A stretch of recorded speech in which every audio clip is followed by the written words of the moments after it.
Hey guys, so today we're going to learn about learning theories and styles on PowerPoint. Sorry for the misspelled words. So, learning theories and styles. What is a learning theory? Learning theories are conceptual frameworks that describe how students absorb, process, and retain knowledge during learning. The first theory, humanism. Humanism is a theory that believes that learning is a personal experience that allows the learner to fulfill their potential. According to the classroom synonym.com, a humanistic classroom is inclusive of everyone. This type of class seeks to support both individuality and diversity by finding the similarities among children. Lessons are developed not for the group, but for the individual. Diversified lessons give each child a chance to succeed and receive positive reinforcement. Each child knows how it feels to succeed, and stratification of students is limited. Each child learns at an individual pace without labels and stereotypes that can stigmatize. Humanism teaches students to be independent when doing their work. The student listens to the teacher, retains the information, and becomes proud when they fully understand and they see it as their way of fulfilling their potential. Theory 2, behaviorism. Behaviorism is the most common learning theory. Behaviorism focuses on the student's response to stimuli. This theory can be explained without considering the student's mental or internal state.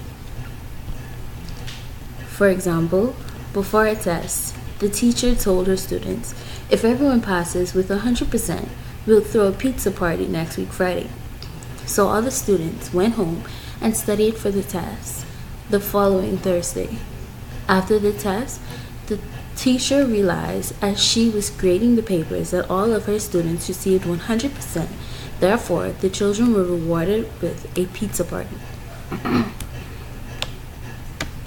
Theory 3. Design-based learning.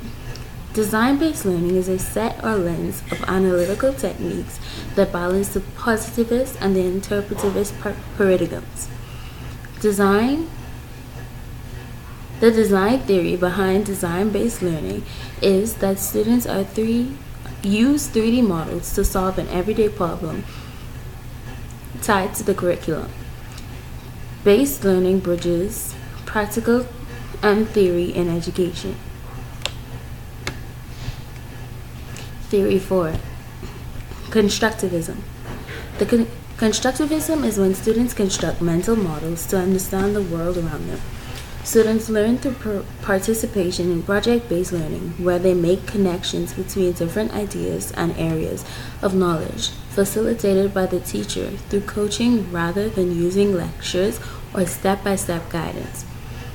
Further, constructionism holds that learning can happen most effectively when people are active in making tangible objects in the real world. This theory is very similar to design-based learning.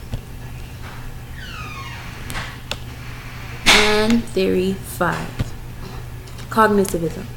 Cognitivism is a theory that views the learner as an information processor.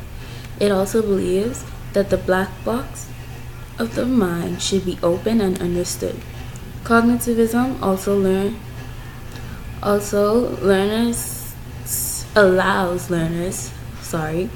Cognitivism allows learners to apply their knowledge to everyday life. For example, a student learns addition and subtraction in class the previous week. Their parent takes them to a store and gives them $1 and says, go and buy a lollipop and 2 mints. But first, make sure you have enough money. So the child adds the amount of money that they need up. The lollipop is 25 cents and the mints are 10 cents each. So I need 45 cents. In conclusion, These learning theories are very useful, as seen by the examples given. Thank you for watching and listening to this PowerPoint presentation. This PowerPoint presentation was made on the online version of PowerPoint. My name is Lashana Williams, and I hope to see you again soon.